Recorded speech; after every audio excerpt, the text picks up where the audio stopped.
Late game tonight, Edmonton hosting LA. They're down 2-0, and it's maybe less than being down 2-0. It's just how out of sorts they've looked through the first two games in LA. At 5-on-5, the Kings have completely controlled this series, and if not for missing 3 empty nets, we're talking about 2 very lopsided losses here for the Oilers.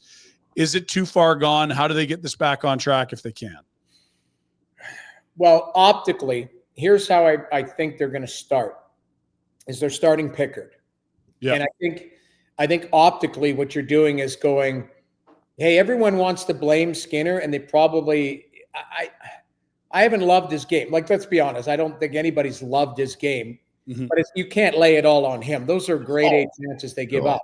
But as we just talked about with Ullmark and Stolarz, Bobrovsky and Vasilevsky, go through the guys who have come out on the winning side, the teams that have been on the winning side, their goaltenders giving them saves. I'll give you a prime example, LA, Edmonton.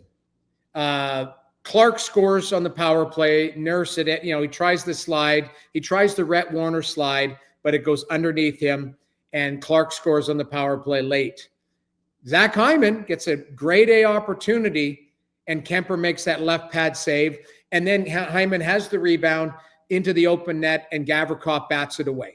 Like, that's the difference. Like, stuff like that, where it's like one end, you don't get the save and the play. The other end, you get the save and the play. And we just talked about margin of error. Terrible play by Nurse on the Byfield goal. Yeah, big like time. Draisaitl's taking the body, separating puck. Nurse does a drive-by and then goes, oh, it's behind me. Okay. Game's still gone. Shoot. So then here's the other thing. So Byfield's got an angle to the net. Bouchard takes the pass away. I'm sorry, short side shelf, beautiful shot by Byfield. I need a save there. I'm sorry. I need a save, because I could understand if Byfield ended up going forehand around Skinner. Yeah. But Bouchard gave the lane to the goalie. You take that. I've got this pass. You need to trust your players. And as much as I've hated Bouchard's game, that's on, like, I'm sorry, you need a save. You need that save there. And terrible, Arvidsson makes it 3-2. Nice, beautiful little redirect in front. And then he has the terrible turnover, okay? I'm sorry. You need a save on Kempe there. That's 4-2. That's a dagger. That's curtains. Mm-hmm. And again, that's just it's a lot to ask of the goaltenders, because those are egregious turnovers. But the teams that are having success, the teams goalies that are playing well, are making that big save at the right time. So the team goes, oh, we won't, these egregious errors. Not every mistake we make ends up in the back of the net. Yeah. And that's what's happening right now. Now, that's just one piece. Okay, one. I've got about a 7-pack if you want for this. Yeah, fire away. As unbiased observers, we're fascinated by this series. Well, the D, you've got a bunch of guys punching above their weight, because you're asking Kulak, who's a 5, to play in the 4. You're asking Emberson, who's a 6, to play in the 5-4 spot. They miss Ekholm a ton, obviously. Okay, but you should be able to do it by committee. And to me, it starts with your $9 million defenseman, who has not been good. I think Nurse had a pretty good season to start off with. Yeah, it was down the stretch. He was he effective. He tapered off, but I think he had a good season. He hasn't been very good for them.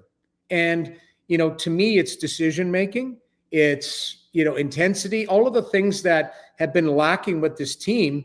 You can say, well, Nurse is a leader. He has to be a lot better. Evan Bouchard, I don't know his decision-making defensively, we know what he is. He was out to lunch in game 1, out to lunch in his own zone. I don't know what he was doing, passing pucks through the middle of the ice, puts it on Deneau's stick, knocking people over, his own players. But offensively, you look at the score sheet, you're like, oh, that guy had a couple assists. You're like, yeah, of course. Yeah. He touches the puck before McDavid goes and gets it. But so Bouchard and Nurse are their most important guys. Wallman, I like Wallman. I think Wallman's a solid defenseman, but this is his kind of first kick at the can. He was over aggressive in game 1. I think he's a decent player, but that D has to shrink things up and go, we're doing this by committee. We're not going to be high risk. We have to realize that every shift could be our last as far as how we have to play. And then the forwards, outside, let's move Draisaitl and McDavid to the side, because you know what you're going to get from them. Zach Hyman, the pucks aren't going in for him like they did easily last year. So he has to work to score. He looks a little bit out of sorts and his confidence looks down. Okay. RNH is playing in second gear.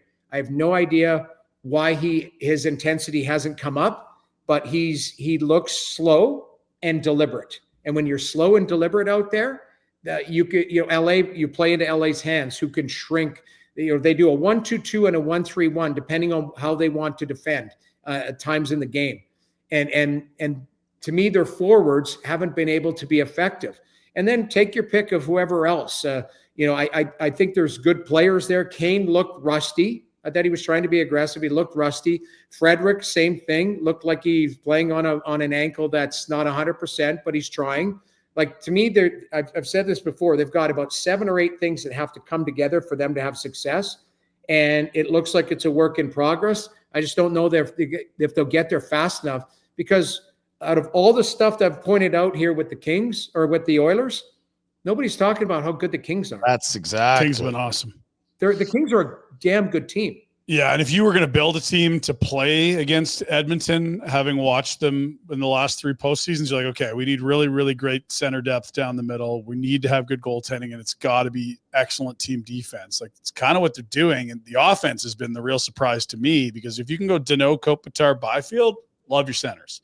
Yeah. The D-core, they dress 7, like a lot of those guys. Aside from Doughty, it's not flashy, but they, like you alluded to, they play a structure and a system that allows Darcy Kemper to go 16 straight games with 2 or less to close the regular season. Like, it's a well-designed team, understanding they're in Edmonton's division. Now the biggest thing is, this is where the coach has got to make his money.